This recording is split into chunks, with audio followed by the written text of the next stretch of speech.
Hey, life group leaders, how's it going? Week one was awesome for our life group.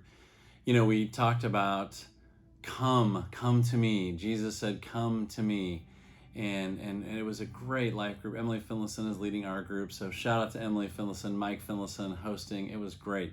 We even had a new couple join us, and that was exciting. So this is week two. If you're on track, of course you can jump in at any time. The point is you gather for worship, hear the same message, and then later that week, dig in a little deeper as a group. And we're always welcoming new groups. So be thinking of either new people to add to your group or potentially multiplying your group to grow. We did that a year and a half ago in the middle of COVID, left our group to multiply. And those are hard things to do. But anyway, it's good for the sake of the kingdom. So today we are talking about, or I should say week two, we're talking from Luke chapter 9, 57 through 62, the idea that Jesus said, follow me, follow me. And in this day and age of following people on social media, it's so easy to follow and even unfollow people. And what is it that Jesus is saying with this call, this invitation to follow me? It is an everyday, moment by moment reality to follow Jesus. We have to remember that Jesus was a rabbi, a teacher. So contextually, the audience knew what a rabbi was and that a rabbi would invite people to follow him and live the rabbi way of life. Or specifically, Jesus is saying the Jesus way of life. And there is no one you can follow, like on social media. And there's some great follows. By the way, share one of your favorite follows that you might have out there. We love the Ghost Runners. They are hilarious. Brad and Jake, you all know them. Anyway, share your fun follows that you have. And then, anyway, there's a bunch of other great ones. I don't have time to share. But Jesus is saying, follow me and become like me. There is no one or no thing that you follow that you become more like, except for Jesus. When you follow Jesus, you become more like Jesus. So I want to read just briefly from Luke 9. I know you can read, but I'm going to read it anyway. As they were going along the road, a man said to him, I will follow you wherever you go. And Jesus said to him, foxes have holes and birds of the air have nests, but the Son of Man has nowhere to lay his head. To another he said, follow me. But he said, Lord, let me first go and bury my father. But he said to him, leave the dead to bury their own dead. But as for you, go and proclaim the kingdom of God. Another said, I will follow you, Lord, but let me first say farewell to those at my home. Jesus said to him, no one who puts his hand to the plow and looks back is fit for the kingdom of God. Now, at first, it sounds a little harsh. So life group leaders, as you're digging into this, I encourage you to read it. You can Google some great resources. My favorite is the IVP commentary. John Stott is one of my favorites. And these are all online. William Barclay, great access for some great commentaries.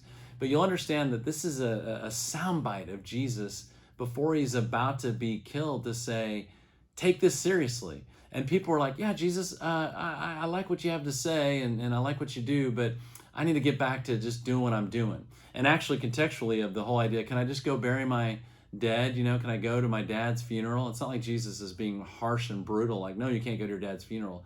That was really like a euphemism for, hey, I want to wait till life is good, until I have a little more money, or until I can close out my dad's estate and I can be living large. And then I'll come back to you, Jesus. It reminds me of a pledge brother of mine who basically said, I'll wait till I'm old, like 40, and then love Jesus. But in the meantime, I'm sowing my wild oats. That's really the context here. And that's the call to you and to me. And as a life group leader, you're encouraging your life group to follow Jesus. And what does that look like as a group? And we might talk about that in your groups. What does it look like for us to encourage each other to follow Jesus? Well, a big one is time, talent, treasure. And sometimes those can be awkward conversations to have. But if we are going to follow Jesus, that gets reflected in how we spend our time, use our talents, and our treasure, give of our resources to the kingdom. So those are conversations you can have. I also like it when you're leading life group leaders, when you're leading your group, actively listen. When someone gives an answer, don't just kind of let it fall short and go to the next question. Say, so did I hear you say this? Actively repeat back what you thought you heard, maybe dig in a little bit more as to where they might be coming from. Maybe share, well, Jill just said something kind of interesting. What do you think about this? And when people will share something personal, like I'm going through times of doubt with God because my spouse has cancer. Well, maybe not everyone has that exact situation, but you can reframe the question or the situation to say, have you ever felt out of control? Have you ever felt like you can't take control? And that's something we can all identify with. So, life group leaders, think about ways to reframe certain questions when someone might bring up a specific issue that we can all identify with. So, again, I encourage you to lean into how you can encourage your group together to follow Jesus. So, again, we're progressing here. Last week was Jesus saying, come to me, and then follow me. It's like the invitation to come and now follow me. And then the next week, week 3, it's going to be take up your cross daily, deny yourself, die to self. So we're going in a progression here. I just want you to pay attention, pray attention to where we're going with the red letters of Jesus. Thank you so much for prayerfully preparing each week for your life groups, and pray over each person. Have your roster in front of you, know who was there and wasn't there. Maybe call someone that wasn't there at your life group and let them know you're praying for them. Maybe you share the verse in advance with a couple questions that you're going to go over.